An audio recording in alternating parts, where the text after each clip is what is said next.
Selamat pagi semuanya. Untuk selanjutnya kelompok 4 sekarang yang disebut.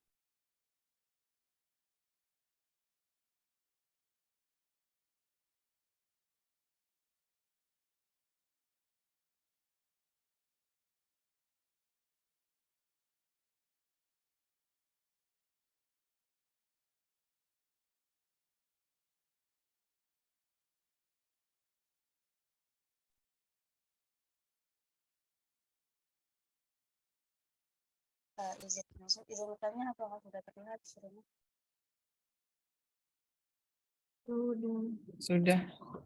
Baik, untuk moderator silakan bisa dimulai ya. Terima kasih. Ya, baik, izin Muhammad Alia, terima kasih Ida. Izin sebelumnya, apakah suara saya sudah masuk jelas? Terdengar, Febi. Ya, baik, terima kasih. Assalamualaikum warahmatullahi wabarakatuh. Selamat pagi Dr. Mila, selamat pagi teman-teman. Izin memperkenalkan diri, saya Sabrina Yutta Dita dari kelas RKI. Izin untuk menjadi moderator pada kelompok yang akan presentasi.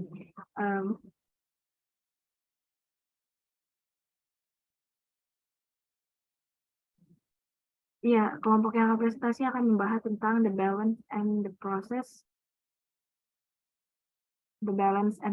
of electrolyte acid-basic chains, acidosis, and alkalosis. The members are Nilu Dewi, Pratnyani, and Renggi Maulana.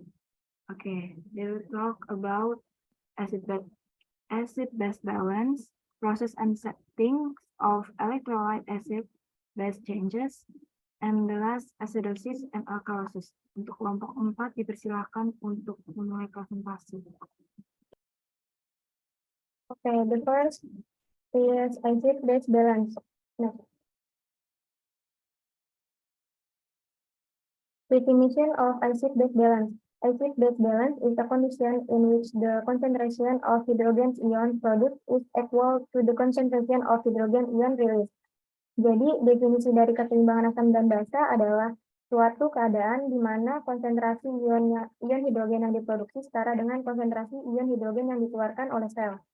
Walaupun produksi akan terus menghasilkan ion hidrogen dengan jumlah yang sangat banyak, ternyata konsentrasi ion hidrogen dipertahankan pada kadar rendah, yaitu pH 7,4. pH darah manusia normalnya sekitar 7,35 hingga 7,45. Tubuh manusia mampu mempertahankan keseimbangan asam dan basa agar proses metabolisme dan fungsi organ dapat berjalan dengan optimal.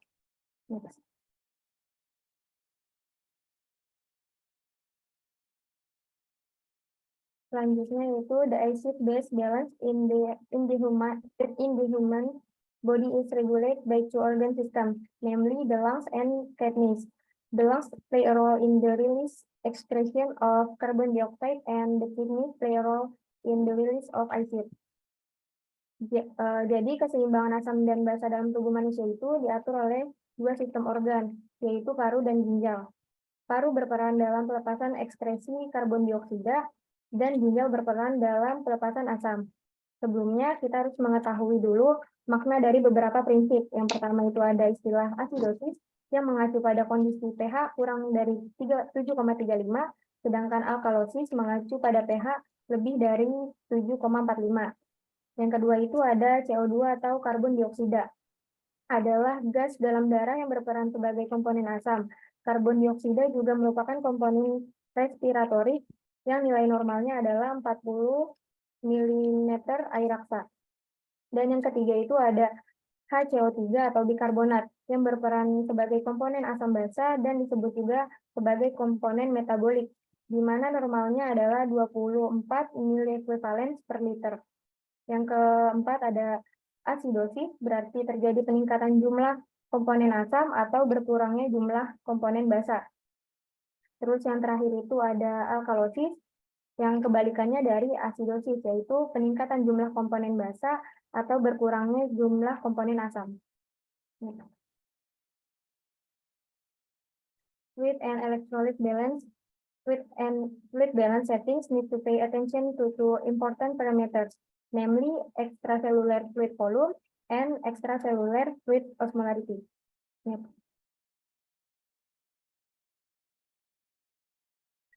The first is regulation of extracellular fluid volume. Yang pertama itu ada pengaturan volume cairan ekstrasel. Volume cairan ekstrasel dapat dilakukan dengan cara the first is maintaining the balance of intake and output of water, atau mempertahankan keseimbangan asupan dan keluaran intake dan outputnya air. Untuk mempertahankan volume cairan tubuh yang kurang lebih tetap, maka harus ada keseimbangan antara air yang keluar dan yang masuk ke dalam tubuh. Hal ini terjadi karena adanya pertukaran cairan antar kompartemen dan antara tubuh dengan lingkungan luarnya. Water turnover dibagi menjadi dua, yaitu external fluid exchange dan internal fluid exchange. Yang kedua itu ada pay attention to salt balance, atau memperhatikan keseimbangan garam. Seperti halnya keseimbangan air, keseimbangan garam juga perlu dipertahankan sehingga asupan garam sama dengan keluarannya. The second is regulation of extracellular fluid osmolarity. Pengaturan osmolaritas cairan ekstrasel adalah ukuran konsentrasi partikel solut atau zat terlarut dalam suatu larutan. Semakin tinggi osmolaritas, semakin tinggi konsentrasi solut, atau semakin rendah konsentrasi air dalam larutan tersebut. Perubahan osmolaritas cairan ekstrasel dalam tubuh dilakukan melalui yang pertama itu ada change in osmolarity in the nephron. Perubahan osmolaritas di nephron.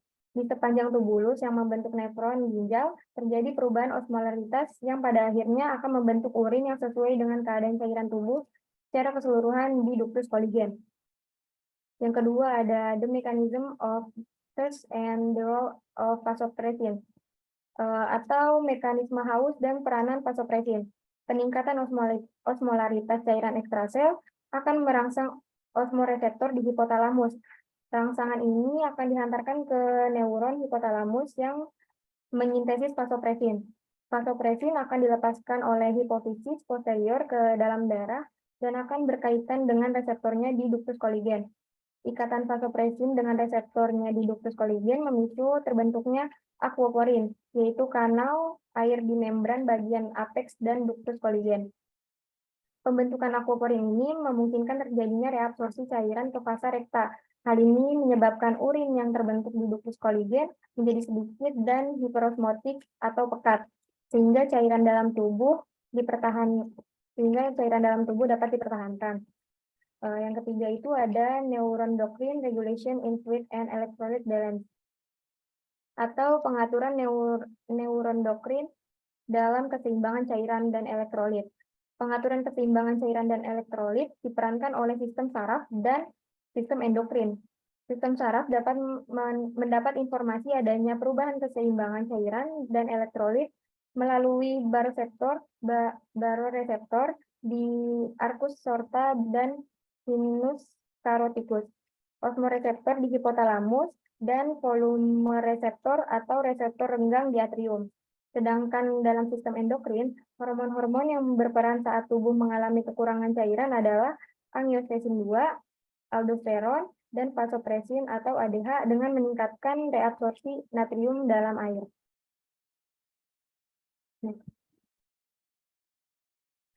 The second is the process of changing the balance of fluids, electrolytes, and acid and base. The volume of intravascular fluid or plasma is maintained by a balance between filtration and oncotic pressure in the capillary system. Oncotic pressure is determined by albumin. For example, in nephrotic syndrome, when protein is decreased, intravascular oncotic pressure decrease and interstitial fluid volume increase. As a result, network edema occurs. Volume cairan intravaskular atau plasma dipertahankan oleh keseimbangan antara filtrasi dan tekanan onkotik dalam sistem kapiler. Tekanan onkotik ditentukan oleh albumin, misalnya pada sindrom nefrotik, ketika protein menurun, tekanan onkotik intravaskular menurun dan volume cairan interstitial meningkat. Akibatnya terjadi edema jaringan. Secara umum, edema berarti akumulasi cairan berlebih di antara jaringan atau rongga tubuh. Secara garis besar, cairan edema ini dapat dikelompokkan menjadi edema inflamasi atau eksudat dan edema non-inflamasi atau transudat. Sesuai dengan namanya, eksudat muncul selama proses inflamasi dan memiliki berat jenis besar lebih dari 1,20. Cairan ini mengandung kadar protein yang tinggi, sedangkan transudat memiliki berat jenis yang rendah, yaitu kurang dari 1,5 yang mengandung sedikit protein. Next. Nah, jadi ini yang tadi saya jelaskan, yaitu edema proses. Next.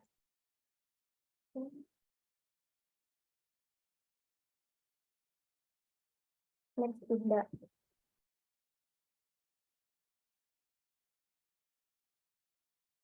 edema can be caused by excess body fluid. Excess body fluid is almost always caused by an increase in the amount of sodium in the serum. Excess fluid occurs due to fluid overload or disturbance of homeostatic mechanism in the regulation of fluid balance.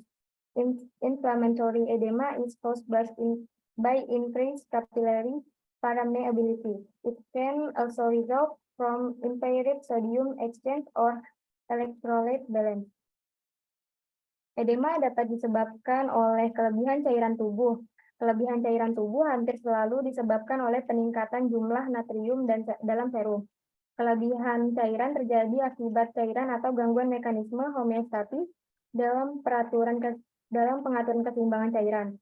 Edema inflasi disebabkan oleh peningkatan permeabilitas kapiler. Ini juga dapat terjadi akibat gangguan pertukaran natrium atau keseimbangan elektrolit. Next.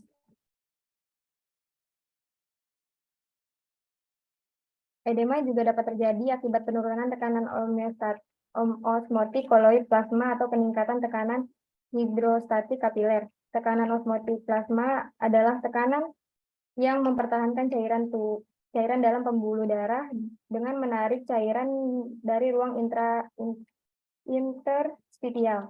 Berdasarkan penimbunan cairan, edema dibagi menjadi dua, yaitu yang pertama ada intracellular edema atau non-pitting edema, yaitu kondisi di mana terjadinya edema adalah jaringan. Terus yang kedua itu ada extracellular edema atau pitting edema. Pada dasarnya ada dua jenis penyebab edema yang sering dijumpai, yaitu kebocoran abnormal cairan dari plasma ke ruang interstitial dan melintasi kapiler, serta kegagalan empatik untuk mengembalikan cairan dari interstitial ke darah. Based on the pathophysiological process, edema is divided according to its cause. That is, yang pertama itu ada intracellular. Berdasarkan proses patofisiologinya, edema itu dibagi menurut penyebabnya, yaitu yang pertama itu ada penurunan konsentrasi protein plasma, misalnya pada pasien gagal ginjal, penyakit hati, dan malnutrisi. Yang kedua itu ada peningkatan permeabilitas dinding kapiler, misalnya kerusakan jaringan dan RX alergi. Yang ketiga itu ada peningkatan tekanan vena atau tekanan venus, misalnya sesak, gagal jantung, dan kehamilan. Yang terakhir itu ada penyumbatan saluran getah bening. Contohnya yaitu ada filariasis. Selanjutnya yaitu there are three ways the body compensates for edema. Ada tiga cara tubuh mengkompensasi edema. Yang pertama itu ada low interstitial compliance when the interstitial fluid pressure is within the negative pressure range.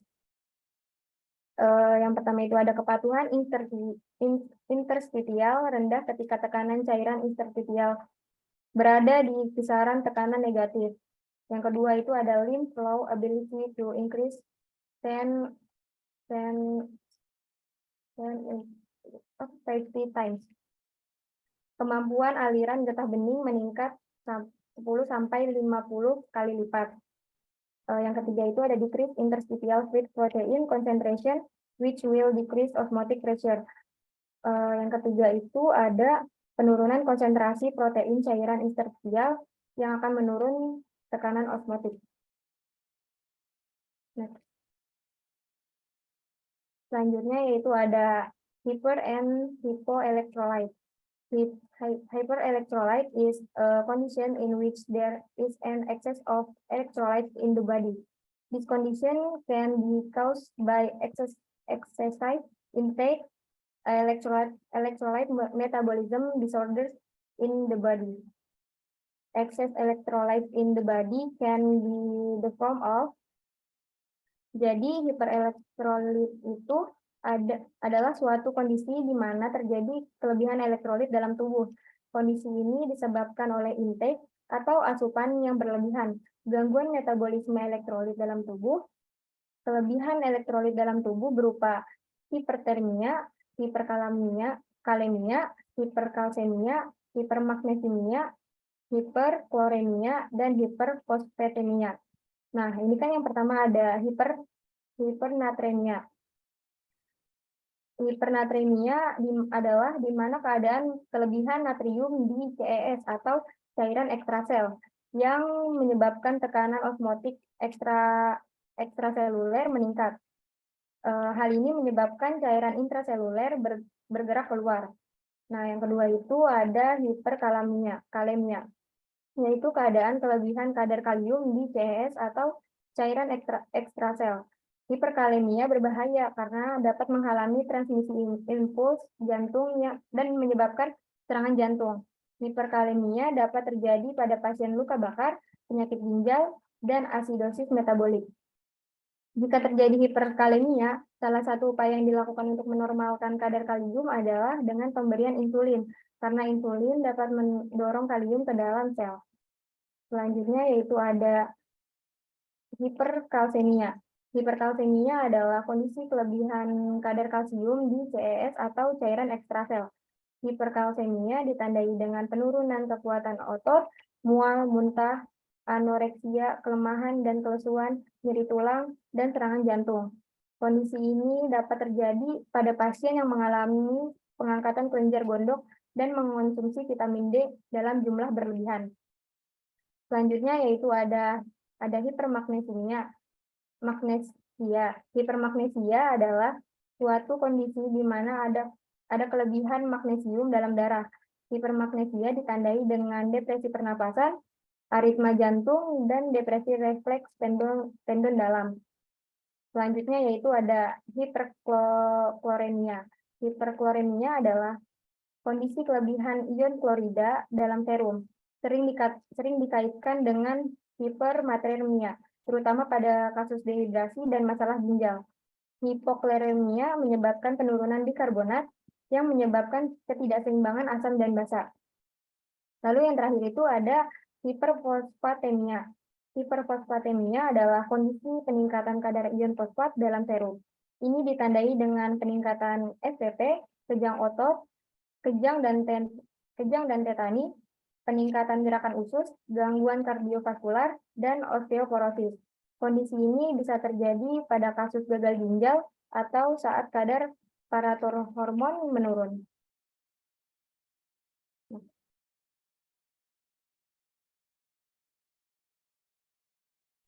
The next is acidosis and alkalosis.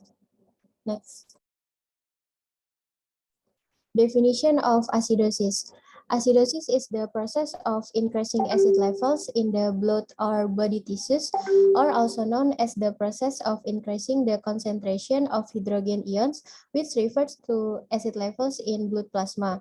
Acidosis occurs when the pH is lower than 7.35. Jadi, asidosis adalah suatu kondisi di mana terjadi peningkatan asam dalam darah dan tubuh tidak dapat mengeluarkan asam untuk mengatur keseimbangan asam basa. pH darah di bawah 7,35 atau kondisi darah terlalu banyak mengandung asam dan terlalu sedikit basa. Next.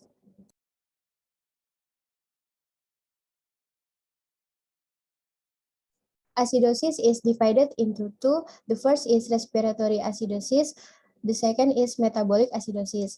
Jadi acidosis dibagi menjadi dua, yaitu acidosis respiratorik dan acidosis metabolik. Next.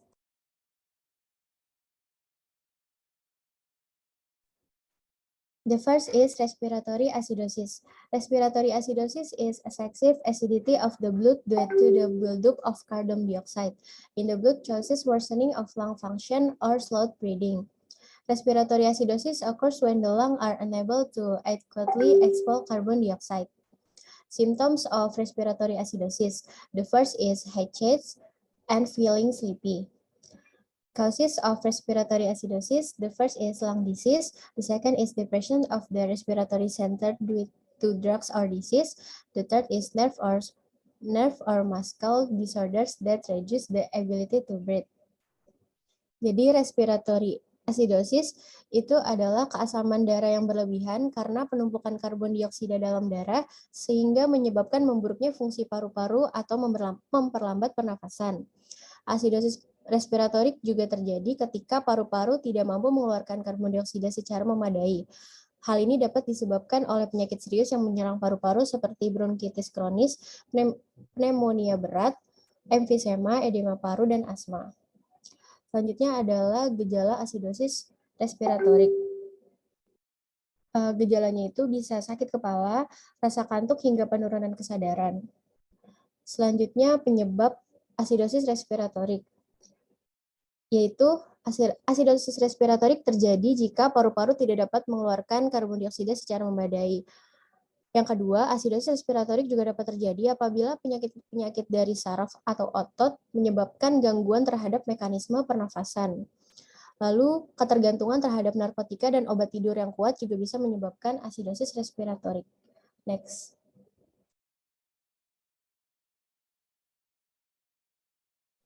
Treatment of respiratory acidosis. Treatment of respiratory acidosis aims to improve lung function. Medicine to improve breathing can be given to people with lung disease such as asthma and emphysema. In patients with severe respiratory problems, it may be necessary to give artificial respiration with the help of a mechanical ventilator. Pengobatan asidosis respiratorik ini bertujuan untuk meningkatkan fungsi dari paru-paru. Obat-obatan untuk memperbaiki pernafasan bisa diberikan kepada penderita penyakit paru-paru seperti asma dan emfisema. Pada penderita yang mengalami gangguan pernafasan yang berat, mungkin perlu diberikan pernafasan bantuan dengan bantuan ventilator mekanik. Next.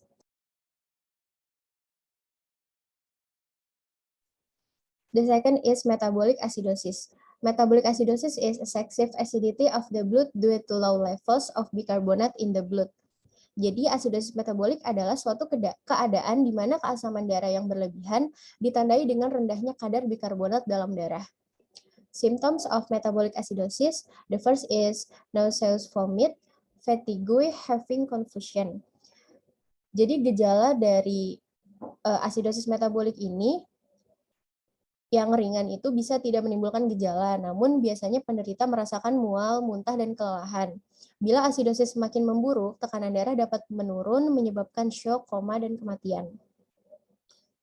Causes of metabolic acidosis, the first is loss of bicarbonate due to diarrhea or impaired kidney function. The second is excess acid production. The third is lack of acid excretion. Jadi penyebab asidosis metabolik itu yang pertama ada kehilangan bikarbonat akibat diare dan gangguan fungsi ginjal. Yang kedua yaitu produksi asam berlebih. Yang ketiga kurangnya ekskresi asam. The next. Treatment of metabolic acidosis. Treatment of metabolic acidosis depends on the cause. For example, diabetes can be controlled with insulin. If mild acidosis occurs, all that is needed is intravenous fluids. If severe acidosis occurs, bicarbonate may be given intravenously. Jadi, pengobatan asidosis metabolik itu tergantung kepada penyebabnya. Sebagai contoh, diabetes dapat dikendalikan dengan insulin. Bila terjadi asidosis ringan, yang diperlukan hanya cairan intravena. Bila terjadi asidosis berat, diberikan bikarbonat mungkin bisa diberikan bikarbonat secara intravena. Next.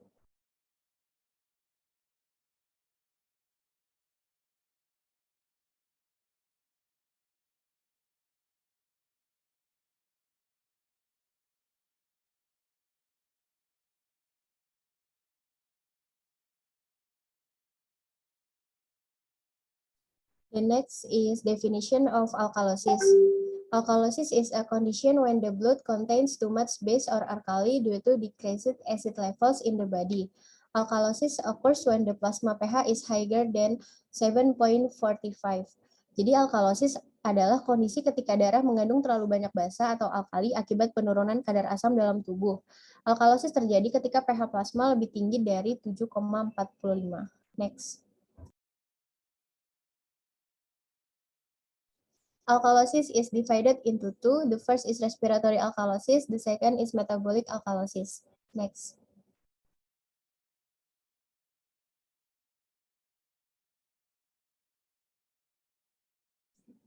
The first is respiratory alkalosis. Respiratory alkalosis when the blood becomes alkaline due to rapid and deep breathing, which eventually causes the level of carbon dioxide in the blood to be low. This hyperventilation causes too much carbon dioxide to be released through the bloodstream. Jadi alkalosis respiratorik adalah suatu keadaan saat darah menjadi basa karena pernapasan yang cepat dan dalam, menyebabkan kadar karbon dioksida dalam darah menjadi rendah. Pernapasan yang cepat dan dalam disebut hiperventilasi, yang menyebabkan terlalu banyaknya jumlah karbon dioksida yang dikeluarkan dari aliran darah. Symptoms of respiratory alkalosis. The first is worried, itching around the lips and face, muscle weakness, pain in the muscles, and muscle spasm. Gejala alkalosis respiratori. Alkalosis respiratori dapat membuat penderita merasa cemas dan dapat menyebabkan rasa kesemutan di sekitar bibir dan wajah. Jika keadaannya makin memburuk, bisa terjadi kejang otot dan penurunan kesadaran. Selanjutnya, causes of respiratory alkalosis. The first is hyperventilation due to panic attacks, painful lung disease, hypoxia or lack of oxygen in the blood, and aspirin poisoning. Jadi penyebab alkalosis respiratorik itu yang pertama ada rasa nyeri, hiperventilasi, sirosis hati, kadar oksigen darah yang rendah, demam, dan overdosis aspirin. Next.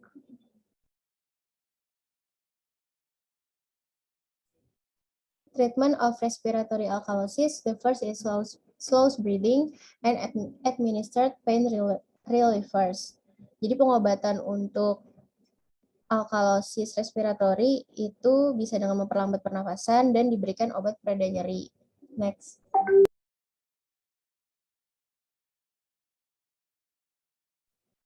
The second is metabolic alkalosis. Metabolic alkalosis when the blood is alkaline due to high levels of bicarbonate, causing the body to lose a lot of acid.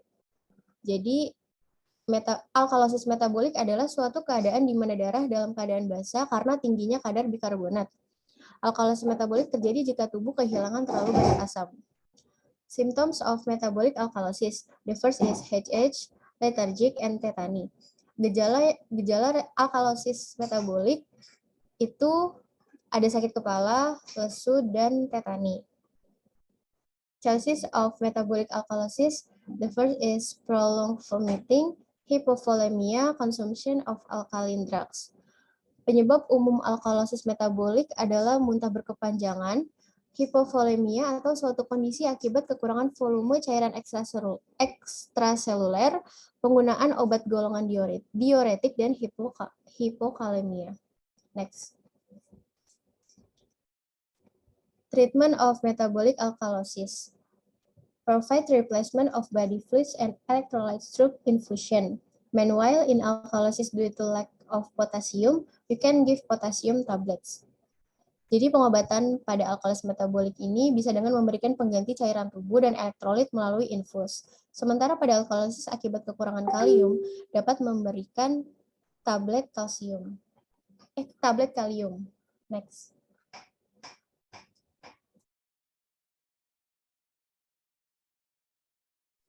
Ini ada gambar gitu ya, bisa dilihat kalau asidosis itu terjadi jika pH darah kurang dari 7,35, sedangkan kalau alkalosis terjadi jika pH darah melebihi 7,35. Next. Di sini juga ada tabel perbedaan asidosis respiratorik, alkalosis respiratorik, asidosis metabolik, dan alkalosis metabolik. Bisa dilihat definisi, penyebab, dan kompensasinya. Next. The next is compensation. Compensation is the body's response to acid-base imbalance. Compensation can be complete if can return to pH to its normal value. Partial compensation if the pH is not yet back to normal value. If the problem comes from metabolism, can be compensated with hyperventilation or hypoventilation. If the problems come from respiration, can be compensated with kidney mechanism. Jadi kompensasi adalah respon tubuh terhadap ketidakseimbangan asam basa. Kompensasi dapat selesai jika dapat mengembalikan pH ke nilai normalnya. Kompensasi sebagian terjadi jika pH belum kembali ke nilai normal. Jika masalah berasal dari metabolisme, dapat dikompensasi dengan hiperventilasi atau hipoventilasi. Jika masalah berasal dari pernafasan, dapat dikompensasi dengan mekanisme ginjal. Next.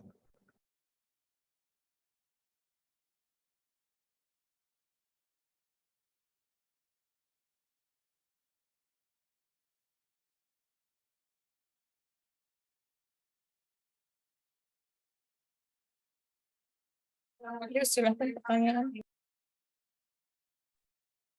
Iya, baik, izin masuk dokter.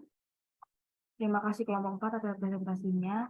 Untuk sekarang kita masuk ke sesi diskusi. Bagi teman-teman yang memiliki pertanyaan, dipersilakan untuk raise hand.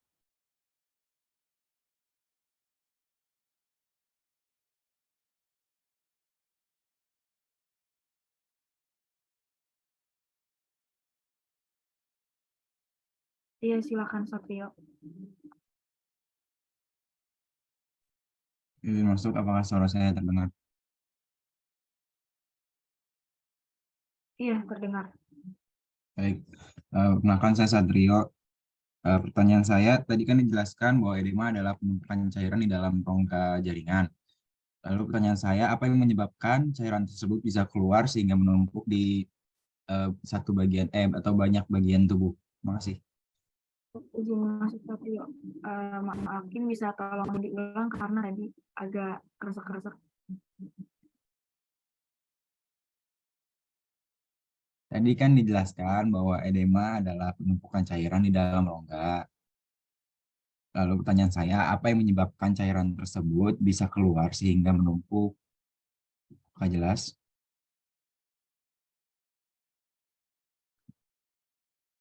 Bagaimana kelompok 4? Apakah pertanyaan dari Satrio sudah jelas? Oke, baik. Mungkin dilanjut dulu, ditampung ke Naswa, silakan. Ya baik, izin saya Naswa Syakira dari kelompok 9 ingin bertanya. Mungkin ini pertanyaannya mirip dengan Satrio ya, tapi tentang edema.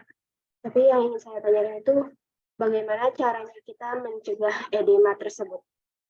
Apakah jelas pertanyaannya? Baik, terima kasih Naswa. Kelompok 4 gimana? Oke, baik. Dilanjut ke Endah, silakan. Baik, izin masuk, apakah suara saya terdengar? Terdengar, Endah. Baik, saya ingin bertanya. Saya pernah mendengar pernyataan penderita asidosis memiliki pH darah lebih tinggi daripada pH darah orang sehat. Apakah pernyataan tersebut benar? Kalau benar atau gimana, tolong jelaskan. Terima kasih. Baik, terima kasih Endah. Bagaimana kelompok 4? Apakah dapat dimengerti? Bisa Oke, baik, selanjutnya untuk Galih, dipersilakan. Oke, mau izin masuk. Tadi kan izin Gali dari kelompok 1. Jadi kan jelasin kayak ginjal itu kan buat mengontrol pH juga ya.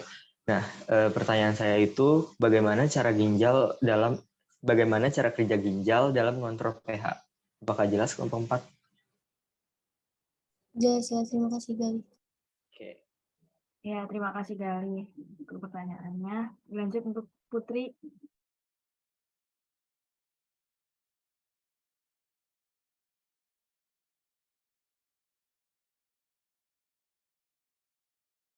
Putri, dipersilakan. Izin masuk, Mod. Saya ingin bertanya, nama saya Putri Zevanya dari kelompok 5. Apakah akibat yang terjadi di dalam tubuh jika dalam tubuh manusia sendiri itu pH-nya tidak sesuai dengan keadaan normal tubuh? Dan boleh dijelaskan bagaimana akibatnya? Terima kasih. Oke, baik. Terima kasih Putri. Bagaimana kelompok 4? Apa sudah jelas pertanyaan dari Putri? Jelas, Mod. Oke, baik. Ya, selanjutnya pertanyaan dari Aileen, dipersilakan. Baik, terima kasih atas kesempatannya. Sebelumnya saya ingin bertanya, apakah pemeriksaan yang dilakukan untuk mendeteksi gangguan keseimbangan asam basa yang disebabkan oleh gangguan respiratorik atau gangguan metabolik? Terima kasih.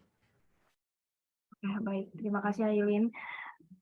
Ya, bagaimana kelompok 4? Apakah dapat dimengerti? Iya, Mod. Oke.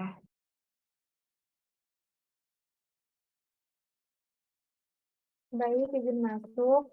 Saya Ringgi Maulana dari kelompok 4 akan menjawab pertanyaan dari yang pertama itu dari Satrio Danang. Tadi Satrio Danang bertanya, apa yang menyebabkan cairan tersebut sorry. Tadi Satrio kan bertanya, dijelaskan bahwa edema adalah penumpukan cairan dalam rongga jaringan kan. Lalu apa yang menyebabkan cairan tersebut keluar sehingga menumpuk? Apakah benar Satrio? Betul. Jadi jawabannya itu ada beberapa penyebab penumpukan cairan dan edema.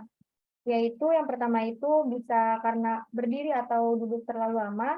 Yang kedua itu karena mengonsumsi makanan dengan kandungan garam tinggi secara berlebihan.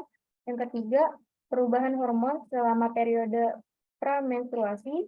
Terus yang terakhir itu bisa terjadi karena kehamilan, karena tubuh menyimpan lebih banyak garam dan air dari biasanya. Apakah sudah jelas, Satrio? Jelas. Baik, selanjutnya saya akan menjawab pertanyaan dari Nara ya. Tadi kan membahas tentang edema ya. Nah, bagaimana cara meningkatkan pola hidup sehat sehingga dapat mencegah dan mengatasi edema? Jawabannya yaitu ada beberapa upaya yang dapat dilakukan untuk meredakan gejala dan membantu proses penyembuhan edema.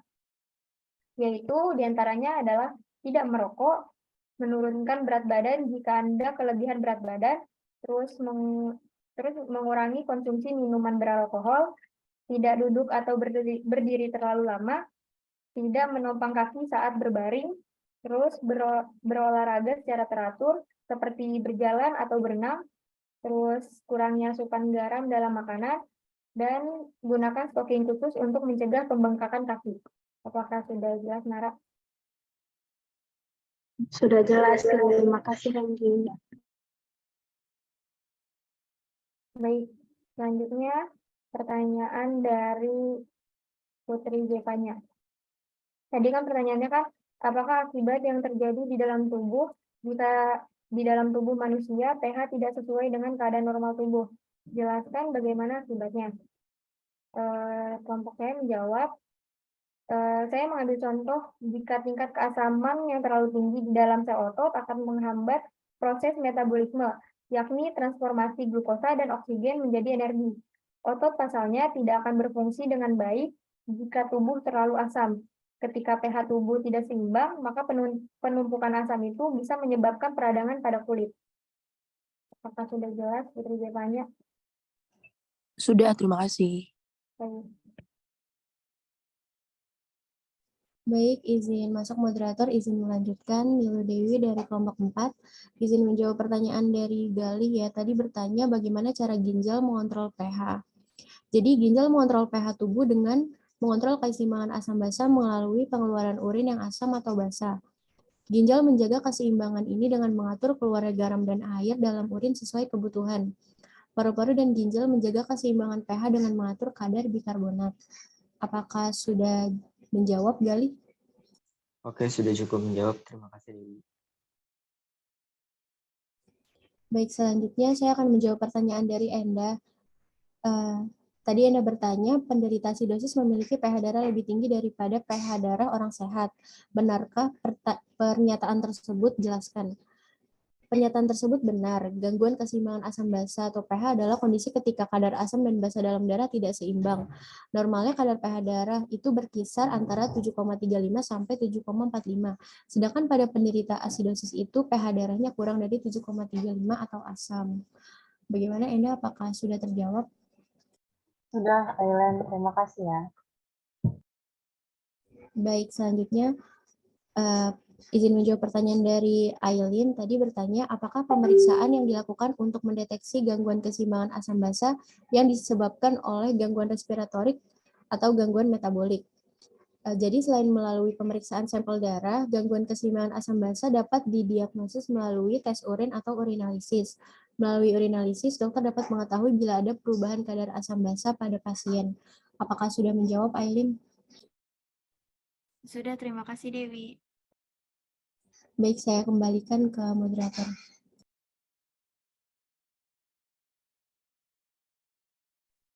Ya, baik. Terima kasih kelompok 4 atas tanggapannya pada pertanyaan teman-teman. Bagi teman-teman yang masih memiliki pertanyaan atau tanggapan untuk kelompok 4, dipersilahkan.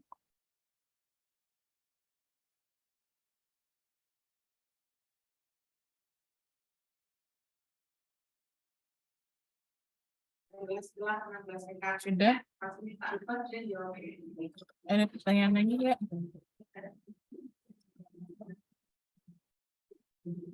Ada pertanyaan lagi nggak? Ada yang mau presentasi lagi? Ketua kelas, ada yang mau presentasi lagi nggak? Izin menjawab dok, untuk hari ini yang presentasi hanya kelompok. Oke. Ini materinya asam basa ya, saya share screen deh. Tadi itu materinya kan apa namanya? Oh, nggak bisa. Materinya termasuk itu ya, keseimbangan cairan dan elektrolit ya. Itu saya pikir itu materi minggu lalu. Ya. Jadi tadi ada hipernatremia, hiperkalemia, hiperkloремia gitu ya. Itu materi minggu lalu udah saya kasihkan ya PowerPoint-nya ya, materinya ya. Jadi kita beranjak ke materi kedua adalah keseimbangan asam basa ya. Apa sih asam basa itu? Jadi cairan tubuh kita itu ada kadar tingkat keasamannya. Di sini asam itu bukan kayak buah jeruk rasanya asam ya. Tingkat keasaman itu berdasarkan konsentrasi ion hidrogen atau H+ gitu ya. H+ ini dia adalah sebuah ion proton ya, atau bermuatan positif. Nah, banyak sedikitnya jumlah atau konsentrasi ion H+ inilah yang menentukan nilai pH atau apa namanya, P-nya itu adalah potensial. Jadi potensial hidrogen. H-nya hidrogen ya. Jadi nilainya itu, nilai pH itu 0 sampai 14. Makin tinggi atau makin banyak konsentrasi ion H+-nya, itu nilainya makin rendah. Gitu ya, ingat ya, sifat cairan tersebut, sifat cairan tubuh itu makin asam. Jadi 7, kurang dari 7 itu artinya konsentrasi ion H+-nya itu makin tinggi dan makin asam. Lebih dari 7 sampai 14 itu ion H+-nya makin rendah, makin sedikit. Atau kita sebut suasananya basah. Bukan basah ya, basah atau alkalin. Jadi acid and alkaline. Nah ini ya, kalau 7 itu kita sebut netral karena dia di pertengahan. Lalu cairan tubuh kita ini ya, darah, cairan tubuh, kemarin kita udah belajar ya tentang cairan tubuh itu kisaran di 7,4 ya, itu ya, human blood tuh lihat ya. dia ada di 7,4. Nggak boleh lebih, nggak boleh kurang. Kalau lebih nanti alkalin, alkalosis atau basa, kurang kita sebut asidosis atau asam. Itu masing-masing nggak boleh. Kenapa kok nggak boleh sih kurang atau lebih? Karena enzim-enzim di tubuh kita ini, seluruh enzim-enzim, jadi setiap sel itu kan setiap hari, setiap saat, setiap sel kita ini yang jumlahnya triliunan itu melakukan metabolisme untuk kelangsungan hidupnya. Untuk menghasilkan ATP itu butuh enzim. Nah, enzim-enzim ini hanya bisa bekerja kalau pH cairan tubuh kita itu 7,4 gitu ya. Kalau enggak, enzim-enzim ini jadi inaktif, jadi tidak ada metabolisme, ya tentu bisa mengakibatkan kematian sel gitu ya. Jadi itu apa yang dimaksud dengan pH. Nah, ini ada nih ya. pH kita tuh 7,4. Yang tepatnya 7,4 ya.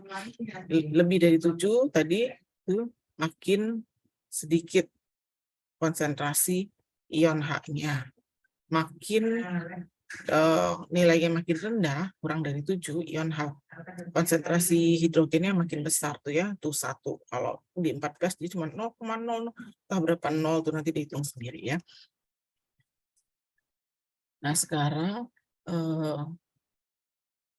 molekul gitu ya, molekul atau senyawa yang punya ion H+ itu dia adalah merupakan molekul atau senyawa yang merupakan donor ion H+ sehingga bisa untuk, jadi gini, pH darah kita itu nggak harus 7,4, tapi ada beberapa kondisi tuh bikin dia jadi 7,3, jadi 7,5, 7,3,5, 7,4,5 gitu ya.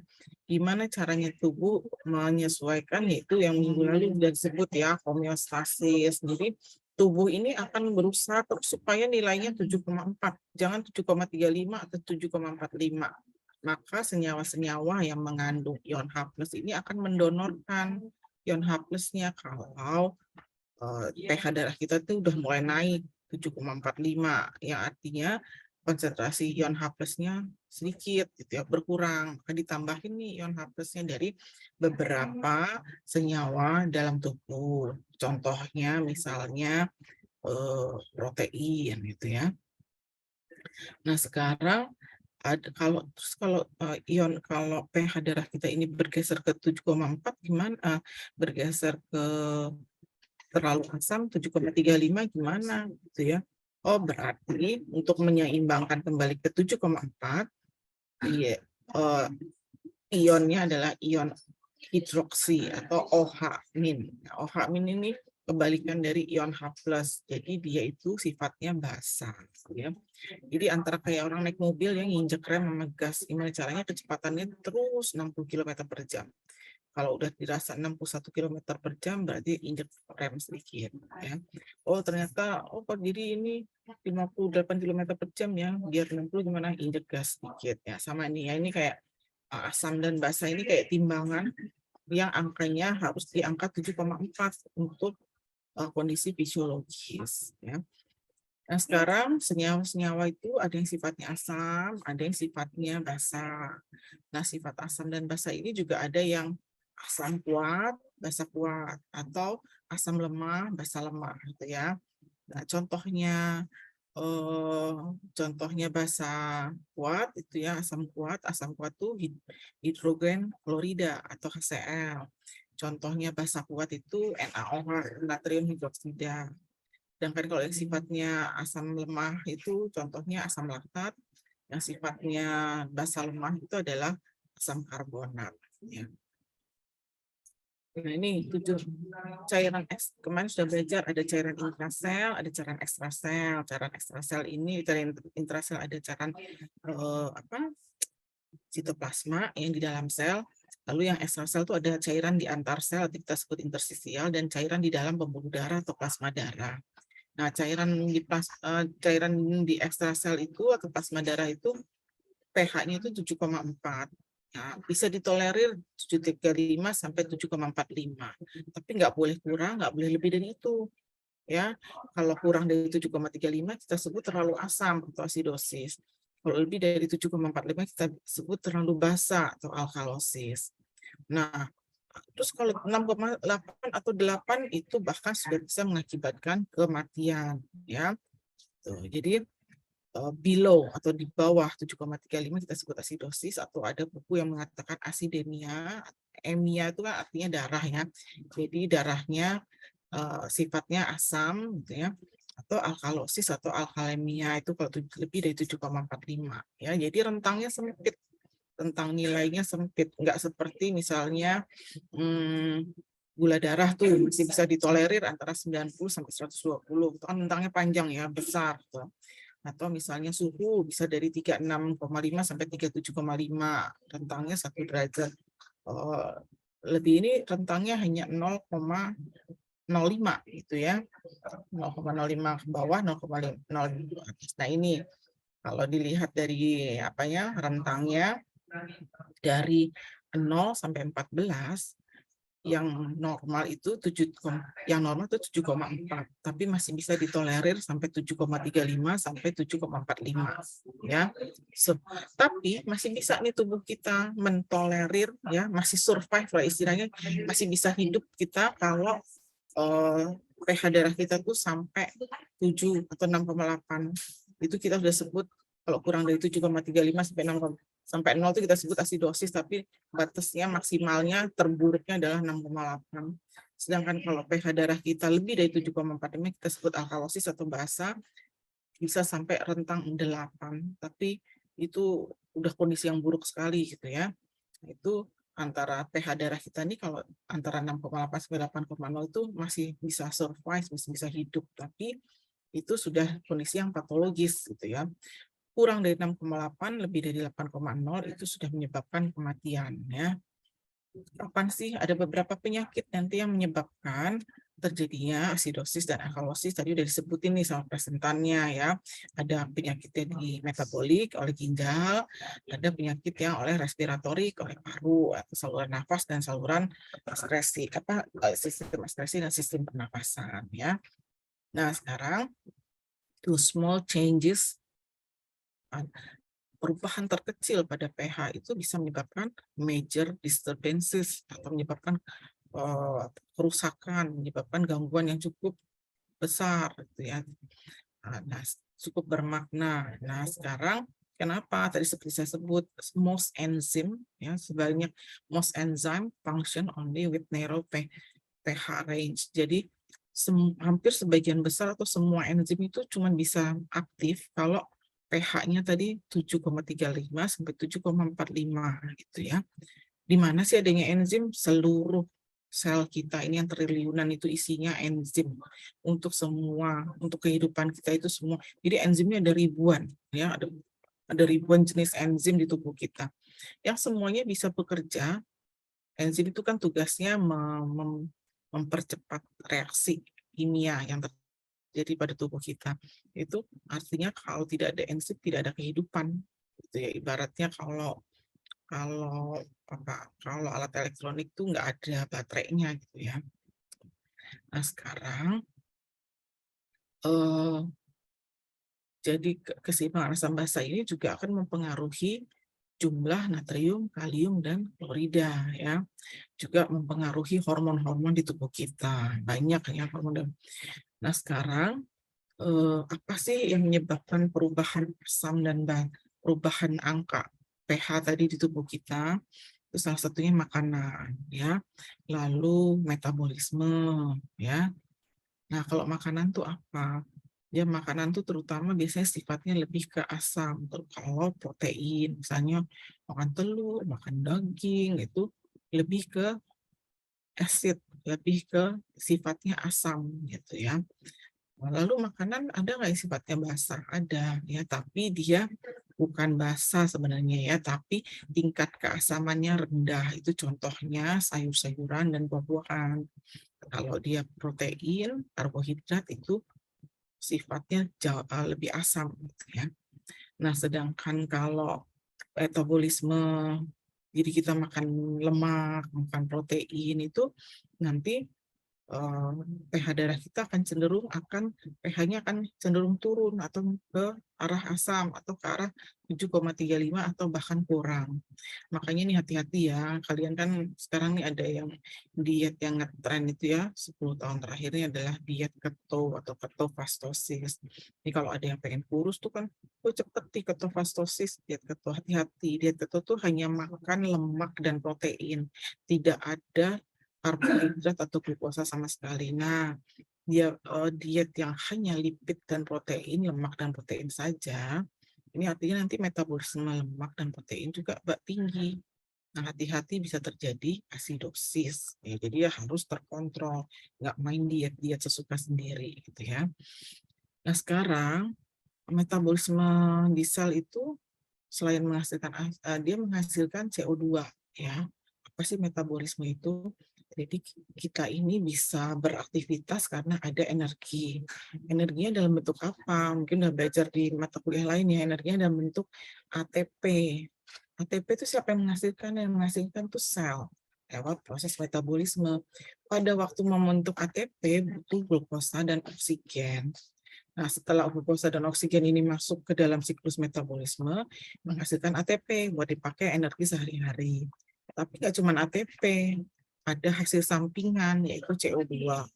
CO2 ini ya, lihat tuh reaksi di bawahnya, reaksi kimia. CO2 itu selalu berikatan dengan H2O membentuk H2CO3. H2CO3 ini nggak pernah stabil, dia selalu terurai menjadi H+ dan HCO3. Artinya kalau kalau CO2 kita itu tinggi di dalam darah, maka ion H+ itu pasti tinggi. Ya, karena CO2 itu selalu berikatan dengan H2O membentuk H2CO3. Dan H2CO3 selalu terurai lagi menjadi H+ dan HCO3-. Maka semakin banyak kadar CO2 di dalam tubuh kita, makin tinggi ion H+-nya, artinya makin rendah pH kita dan makin ke arah asam ya. Nah, sekarang pasti dong Tuhan sudah menciptakan manusia ini kan sebagai makhluk paling sempurna ya. Jadi udah ada mekanisme di dalam tubuh kita untuk homeostasis, untuk menormalkan yang tadinya nggak mungkin nggak ada dalam tubuh kita ini nggak ada CO2. Karena metabolisme itu wajib ada terus terjadi di dalam tubuh kita. Nah, caranya kenapa orang ada metabolisme, kenapa nggak pH-nya nggak turun dari 7,35? Ada yang kita sebut regulasi atau homeostasis pH cairan tubuh, yaitu untuk mengontrol tingkat keasaman. Jadi kalau udah cenderung asam, ada yang kita sebut sistem buffer. Nih kalau yang buat orang Sunda, bukan baper ya, buffer. Buffer itu penyangga. Istilahnya kalau acid itu kan tadi ke arah kiri ya, ke arah kurang dari 7,35, jadi timbangannya itu udah berat ke kiri. Nah, nanti di buffer, ditunjang, disupport sama sistem ini supaya timbangannya ini nggak ke arah ke kiri, nggak ke arah ke asidosis ya. Jadi yang diatur apa? Yang diatur adalah supaya jumlah H+-nya berkurang, atau kalau ada H+-nya banyak dinetralisir sama dia dengan basa ya. Nah, ini ada nih contohnya ya. Kalau keadaan terlalu asam atau asidosis, apabila ada senyawa-senyawa yang asam lemah kayak tadi asam laktatnya tinggi, maka di buffer dengan basa ya. Tuh, atau misalnya kalau ada basa terlalu banyak asam kuatnya akan diubah menjadi senyawa yang sifatnya basah. Itu penunjang namanya, di buffer, di support gitu ya, disanggah ya.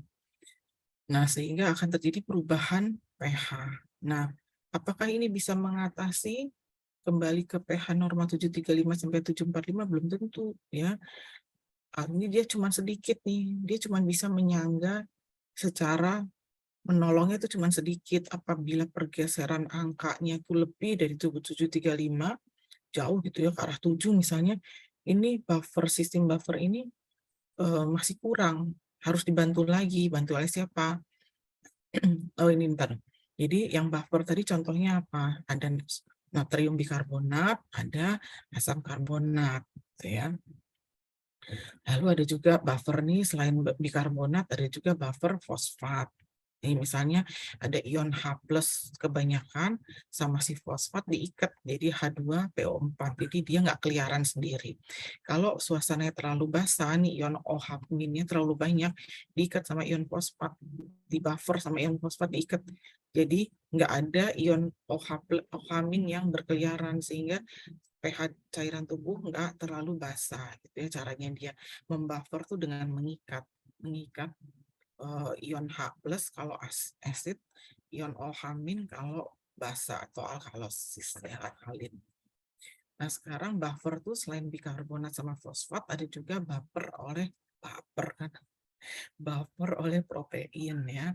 Contohnya hemoglobin ya, karboksil, amino, itu semua sifatnya ini adalah protein semua nih. Hemoglobin, karboksil, amino ini protein.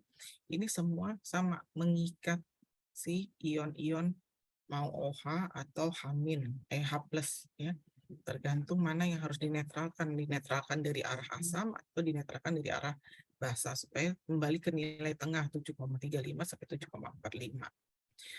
Nah, kalau sistem buffer ini tadi dibilang cuma sedikit, cuma bisa memulihkan kondisi sedikit, angkanya bisa naik atau turun sedikit aja gitu ya.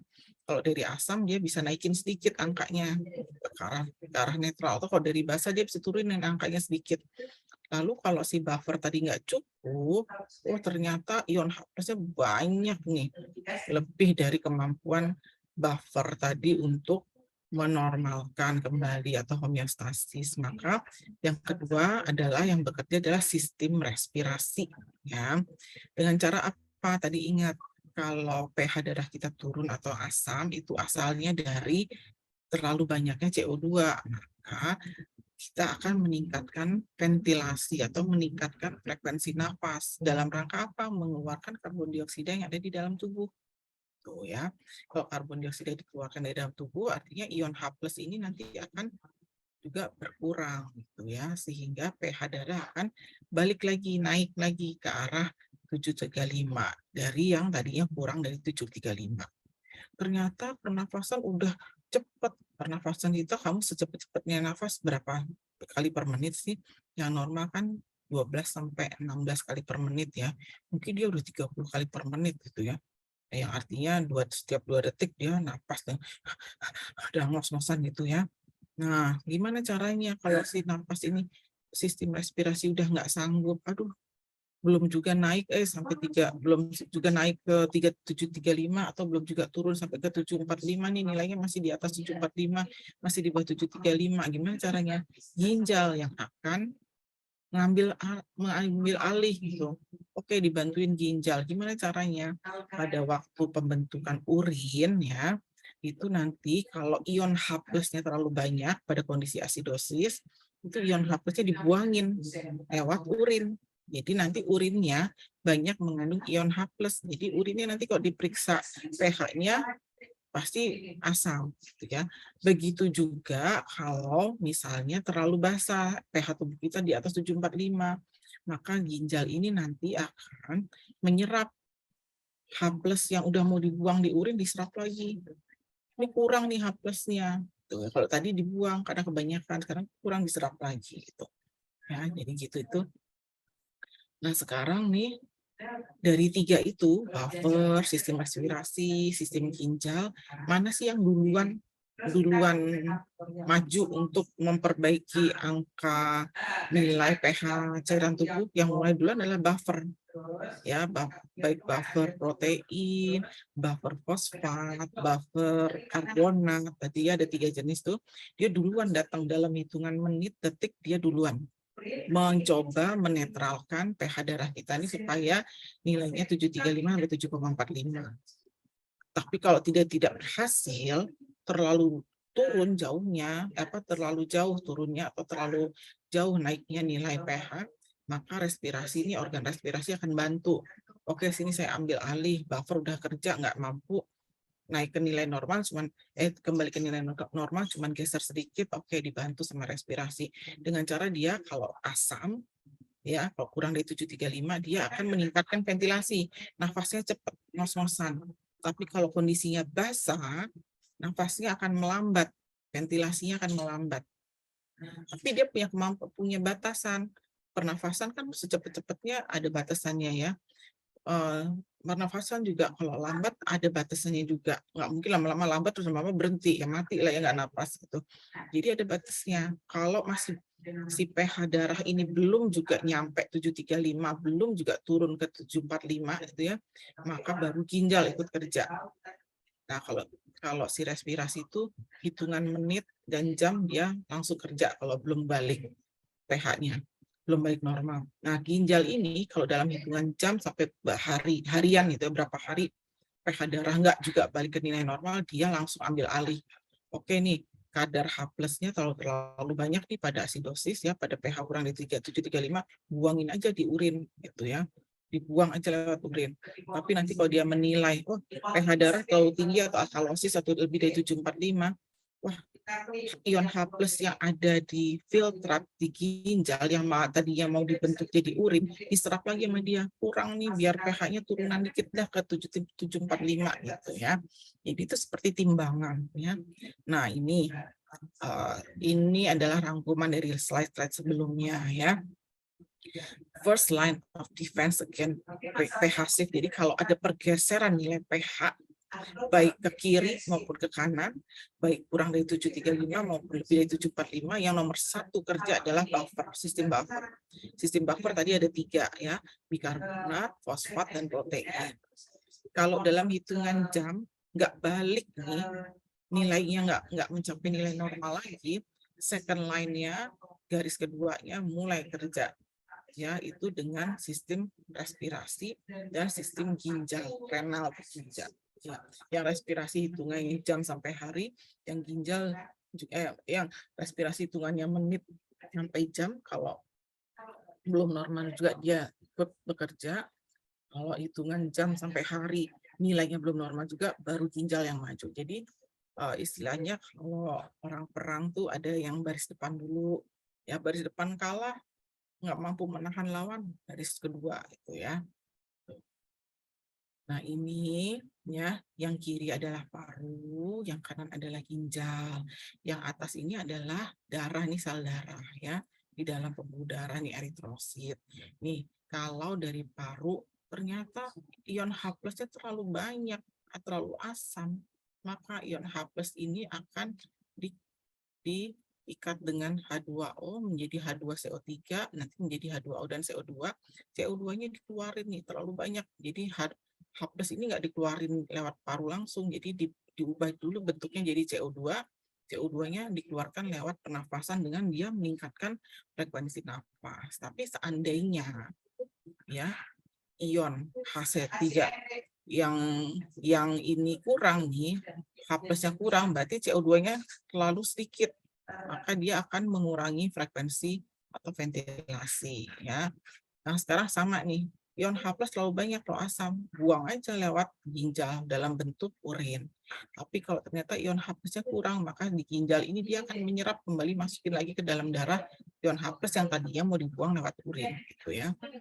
Nah, sekarang ini lihat, kalau kurang dari 735 kita sebut asidosis atau asidemia, lebih dari 7,45 kita sebut alkalosis atau alkalemia gitu ya. Nah, usaha tubuh tadi baik dengan buffer maupun sistem respirasi atau sistem ginjal tadi itu kita sebut kompensasi, berusaha mengembalikan nilai normal ya. Bisa nih kompensasinya bisa komplit kalau nilainya bisa kembali ke 735 sampai 745 ya. Tapi ternyata masih 7,36, 7,37, itu artinya kompensasinya masih parsial, belum selesai, belum bisa menaikkan kembali ke nilai normal, belum bisa menurunkan kembali ke nilai normal. Ya. Kalau tadi yang gambar ini ya, kalau kompensasinya dilakukan pertama kali oleh respirasi, maka kita sebut respiratory kompensasi respiratorik. Kalau ternyata yang mengkompensasi ginjal, kita sebut metabolik.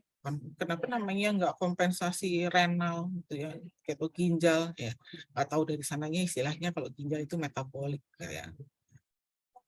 sekarang nih asidosis atau alkalemia atau pH darah kurang dari 7,35, apa sih yang akan terjadi ya? Dia akan mendepresi atau menurunkan kerja sistem saraf pusat. CNS ini Central Nervous System. Artinya kerjanya otak kita ini bekerjanya menjadi lebih lambat ya. Transmisi sinyal dari otak ke seluruh tubuh ini melambat.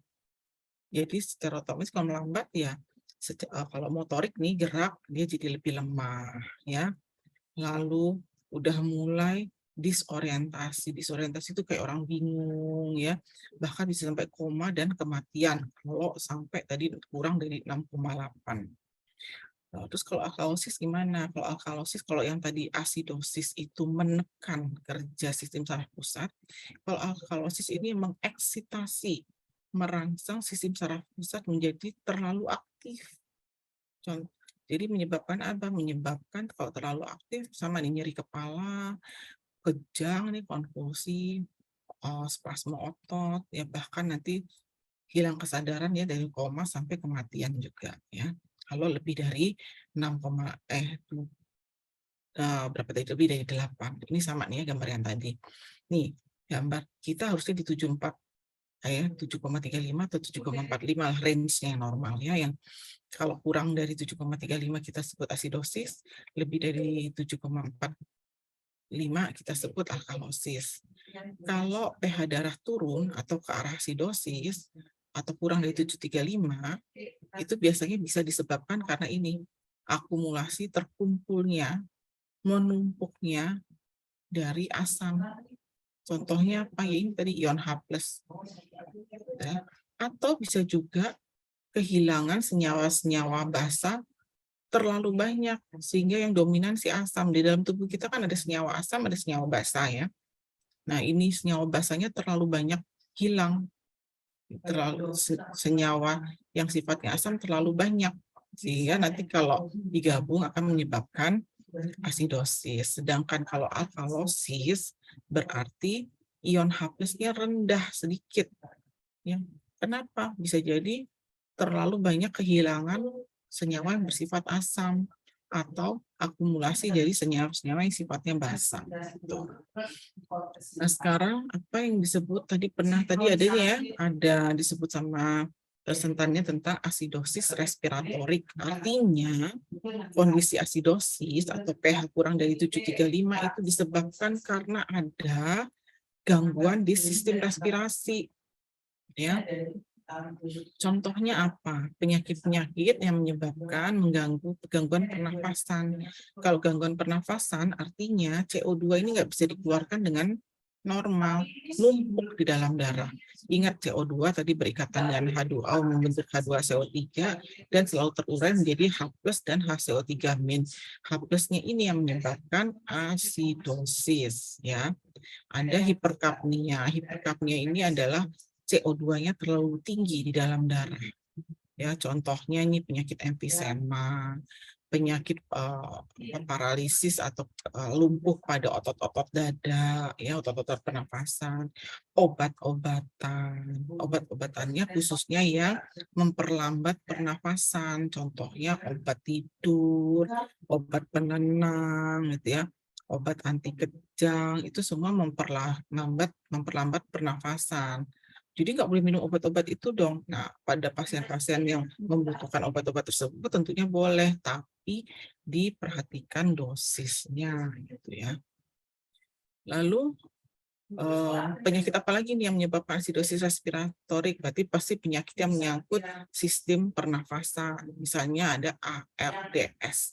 Adult Respiratory Distress Syndrome. Ini banyak kemarin di pasien COVID ya. Masa COVID 2 tahun yang lalu, 3 tahun yang lalu ini pasien banyak yang meninggal karena ARDS ini ya.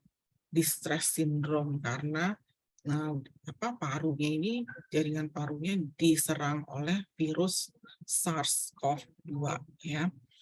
Nah, ada juga edema pulmoner, edema di paru. Edema tadi udah cerita, edema itu adalah penumpukan cairan di rongga atau di kompartemen interstisial. Nah, sehingga nanti kalau jaringan paru ini terjadi edem, pertukaran gas, jadi oksigen masuk dari luar masuk ke dalam paru, susah mau nyebrang ke pembuluh darah, susah. Jadi orangnya sesak karena sampai begitu juga yang dari darah ada CO2 mau dikeluarin ke paru supaya bisa dikeluarin dari hidung, itu juga susah pindahnya karena edem, karena membengkak parunya gitu ya. Atau pneumotorak. Pneumotorak ini ada udara di luar paru. Jadi nanti parunya terdorong oleh udara yang bukan di dalam paru, ya di dalam rongga dada. Sehingga ini biasanya pada orang-orang dengan kecelakaan. Ya. Ada jejas di dada, hati-hati. Lalu yang berikutnya, kompensasi.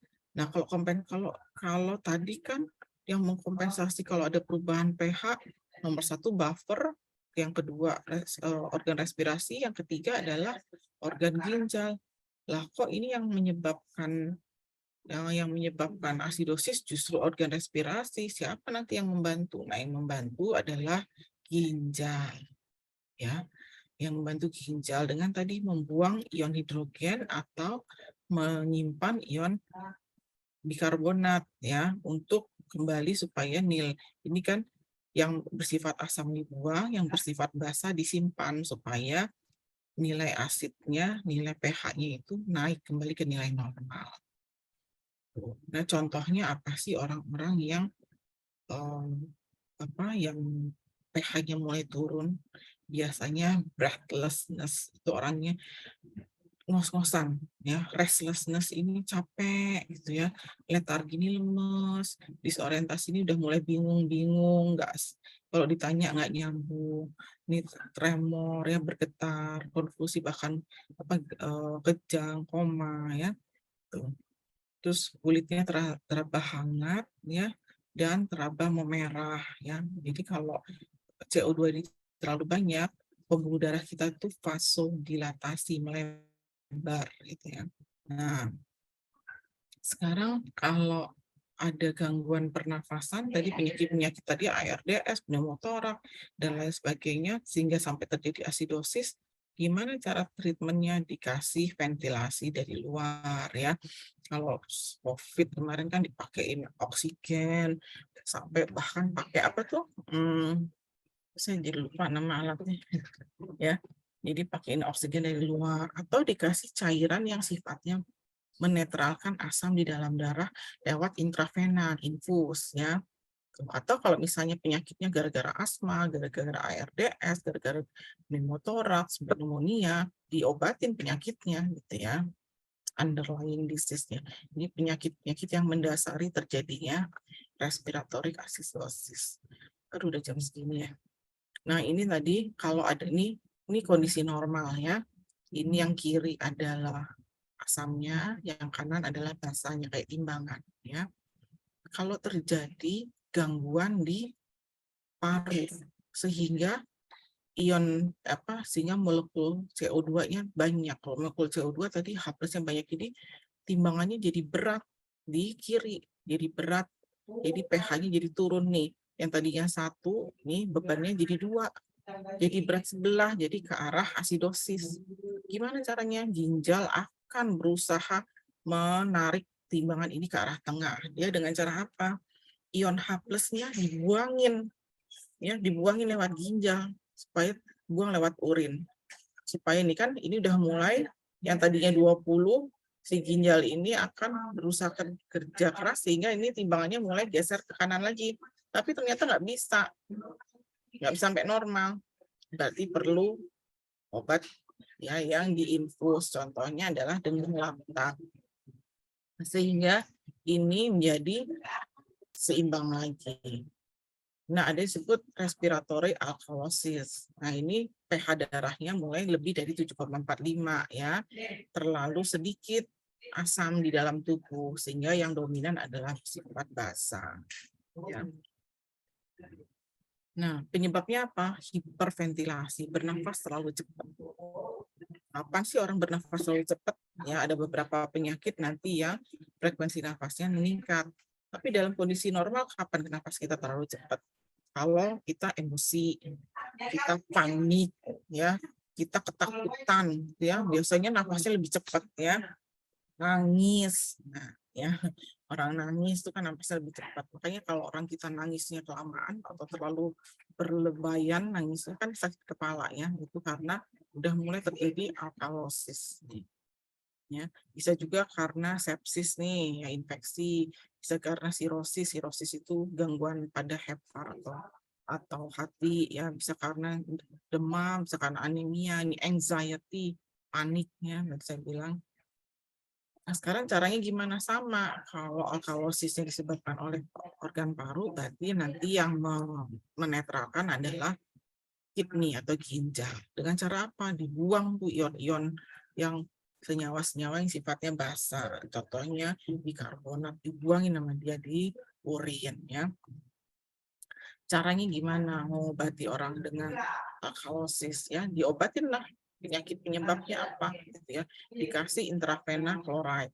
Ya, dan breathe into a paper bag. Jadi dia suruh bernapas pakai kantong kertas tuh. Kalau kamu beli McD apa gitu ya, pakai kantong kertas dia tutup. Kalau masih napas masih cepat gitu ya. Jadi dia napas nanti udara yang dikeluarkan CO2 kan, CO2-nya diserap lagi sama dia. Nah, masuk lagi ke dalam darah. Masuk ke dalam darah ada CO2, ingat CO2 itu setara dengan ion H+ ya. Jadi ion H+-nya akan naik sehingga tadi yang pH-nya udah 7,47, 7,5 itu akan turun lagi ke 7,45. Nah, ini gambarnya. Ini kan seimbang kayak tadi awalnya ya. Ternyata ginjalnya bukan ginjalnya, paru-parunya terlalu cepat hiperventilasi sehingga CO2-nya dibuang sebanyak-banyaknya, CO2-nya jadi tinggal sedikit nih 0,5. Maka timbangannya akan berat sebelah, berat di senyawa basa. Nah, maka ginjal maju duluan. Dibuanglah senyawa basanya ya, hasil 3-nya dibuang. Ternyata masih miring, belum normal, maka perlu obat-obatan, contohnya klorida dimasukkan ke lewat intravena. Nah, asidosis selain respiratorik juga ada asidosis metabolik.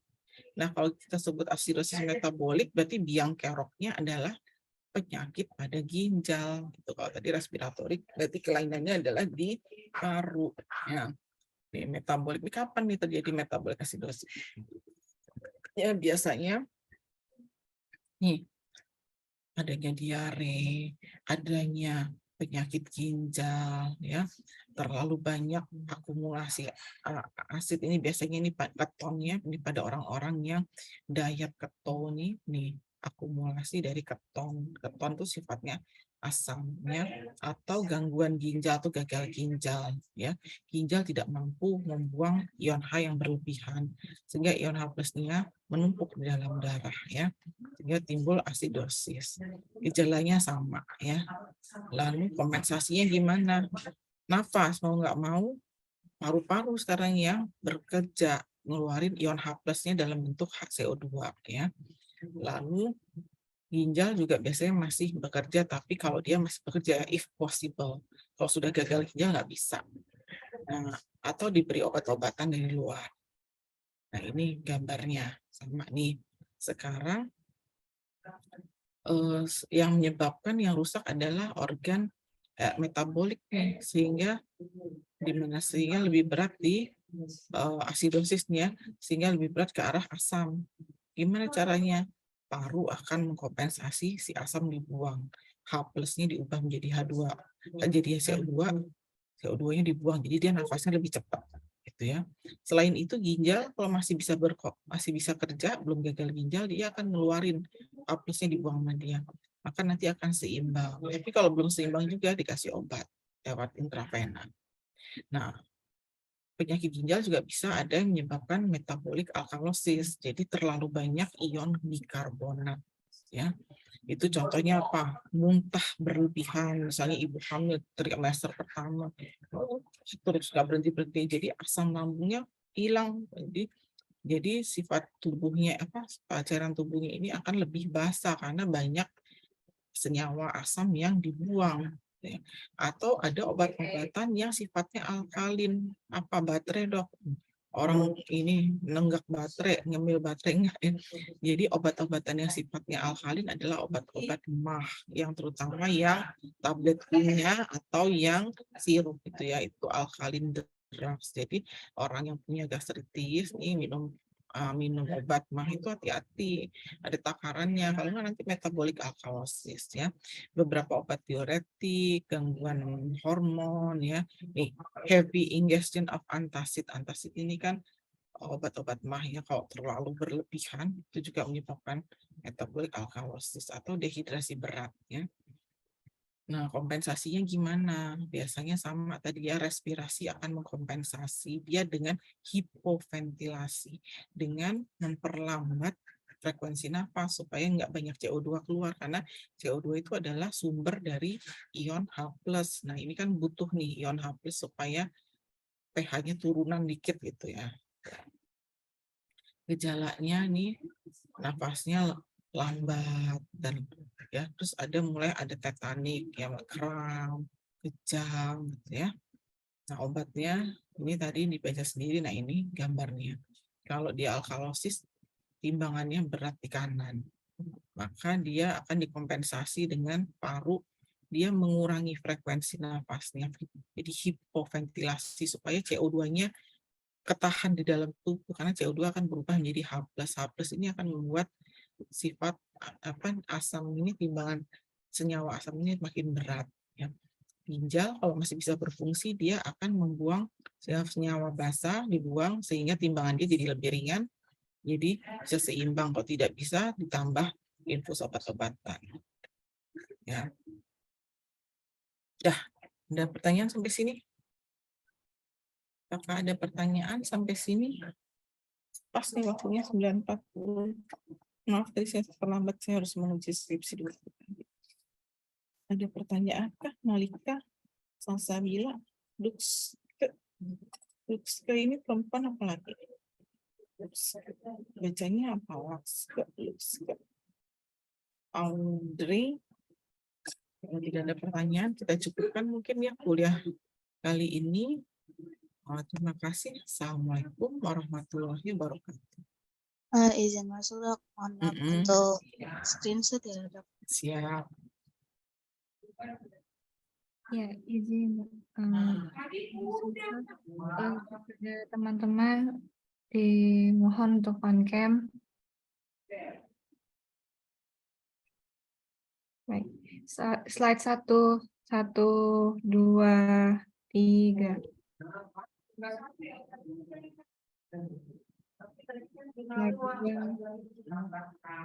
Satu, dua, tiga. Ya, terima kasih dok. Oke, saya izin Pak, izin live ya. Assalamualaikum. Waalaikumsalam, terima kasih dok. Dok.